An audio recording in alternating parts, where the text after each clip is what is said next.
नमस्कार दोस्तों, मैं doctor Ayush Jain, consultant laparoscopic and general surgeon. पिछले अंक में हमने देखा पांचों अस्त्रों को धारण करने वाले वासुदेव लक्ष्मण ऐरावत हाथी के समान सुशोभित हो रहे थे। तदंतर मंद मुस्कान की छाया से जिसका मुख नीचा था, ऐसी जित पद्मा रूप और आचरण से खिंचकर लक्ष्मण जी के पास आई। लक्ष्मण जी का हृदय जो बड़े संग्रामों में भी कंपित नहीं होता था, वह जित पद्मा के नूतन समागम से कंपित हो गया। समग्र नगर में भारी उत्सव हुआ। लक्ष्मण जी और जित पद्मा के साथ नगर की स्त्रियां विवाह के मंगल गीत गाती हुई नगर के उद्यान तक गईं, जहां राम सीता का निवास था। लक्ष्मण जी तुरंत राम सीता के चरणों में गिर गए और जित पद्मा ने भी उन्हें नमन किया। राजा शत्रुंधम ने भी तीनों को कुछ समय महल में रहने का अनुरोध किया। समस्त लोगों के चित्त को आनंद देने वाले श्री राम कुछ समय तक वहां ठहरे। इस प्रकार जन्मों जन्म के पुण्य के भारी संचय के कारण राम, लक्ष्मण और सीता जहाँ जहाँ जाते, वहाँ वहाँ उनके अनुकूल व्यवस्थाएं भी हो जाती थीं। कुछ समय वनों में और कुछ समय अलग अलग राजाओं के यहाँ आतिथ्य स्वीकार करते हुए तीनों महान आत्माओं का वनवास बीत रहा था। एक से दूसरे स्थान पर विहार करते वे वन की एक उत्तम भूमि में आए, जहाँ पर अनेक पुष्पों की सुवास फैल रही थी और जंगल के मृग स्वेच्छा से विहार कर रहे थे। उस जगह पर राम और सीता ने अद्भुत समय व्यतीत किया।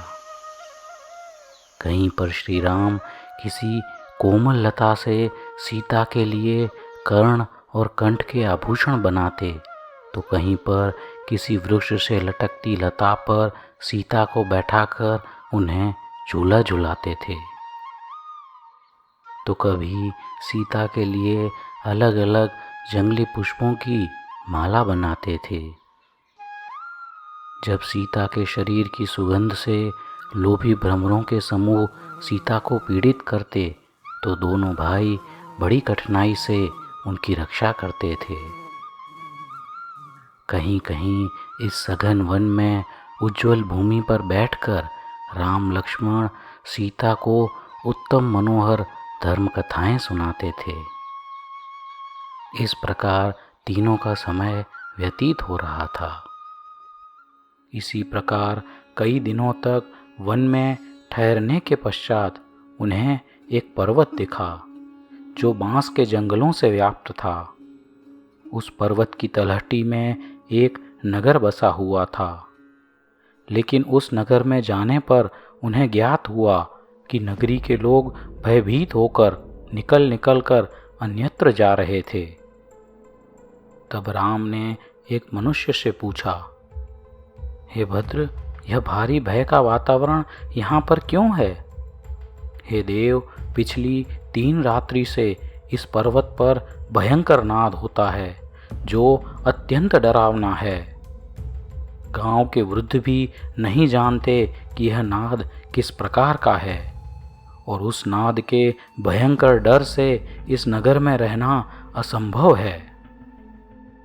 यह बात जानकर राम और लक्ष्मण ने उस पर्वत पर जाकर देखने का निश्चय किया। तीनों उस बांस के जंगलों से व्याप्त पहाड़ों पर चढ़ने लगे।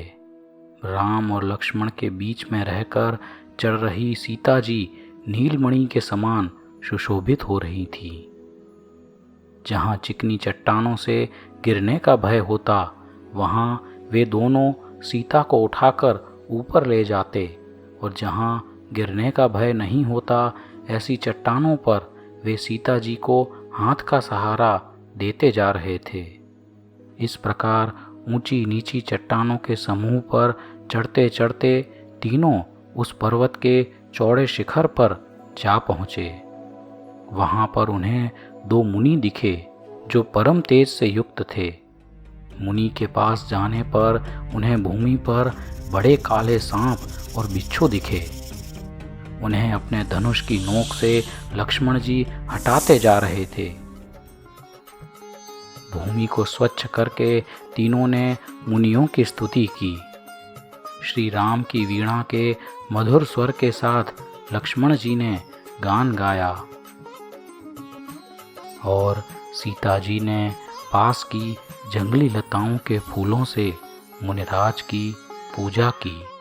धीरे धीरे सूर्यास्त हो गया और संध्या भी धीरे धीरे चली गई और आकाश में सिर्फ नक्षत्रों के तारों का ही प्रकाश रह गया।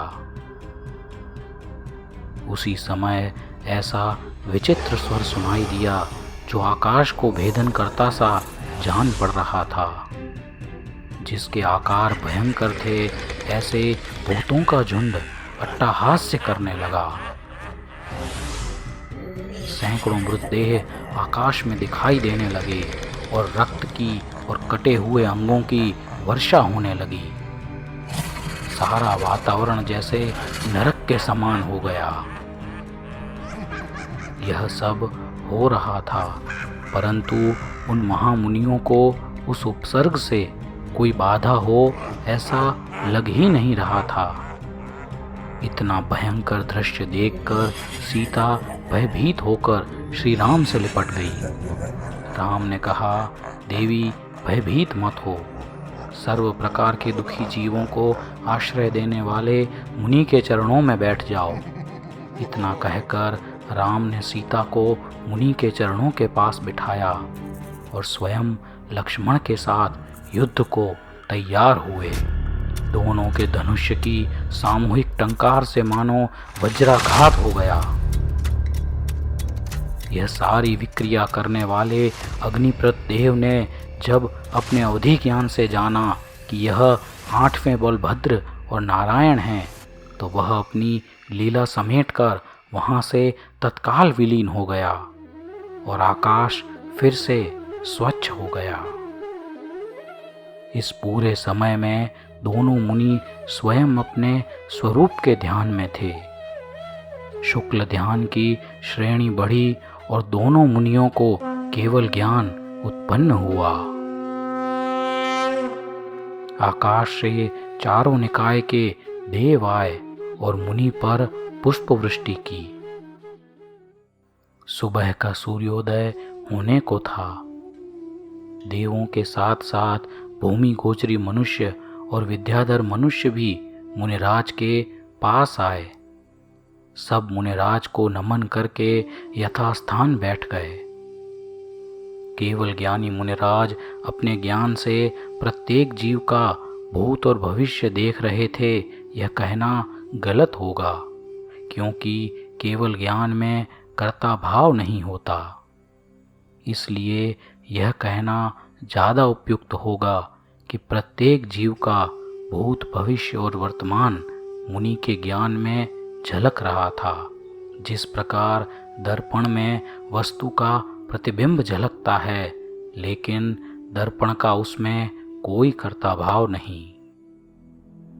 श्री राम ने पूछा, भगवान, रात्रि के समय आप पर उपसर्ग करने वाला कौन था और वह आप पर क्यों उपसर्ग कर रहा था? केवल ज्ञानी मुनिराज ने कहा, हे राघव, कई जन्मों पूर्व की यह बात है। एक नगर में सुरप और कर्षक नाम के दो भाई रहा करते थे। वे दोनों सीधे साधे भोले भाले किसान थे। एक दिन उन्होंने अपने खेत में एक घायल पक्षी को देखा। वह पक्षी तड़प रहा था क्योंकि उसे एक शिकारी का बाण लगा था। दोनों किसान भाइयों को उस घायल पक्षी पर दया आई। उन्होंने उसका उपचार करना शुरू किया। उतनी देर में वह शिकारी आया और उसने उन दोनों भाइयों से अपना पक्षी मांगा। दयावश दोनों भाइयों ने वह पक्षी का मूल्य देकर उसे शिकारी से खरीद लिया।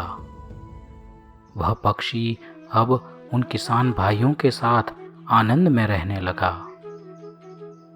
और कुछ वर्षों तक अपनी आयु पूर्ण करके वह पक्षी अनेक विविध पशु योनियों में भटकने लगा।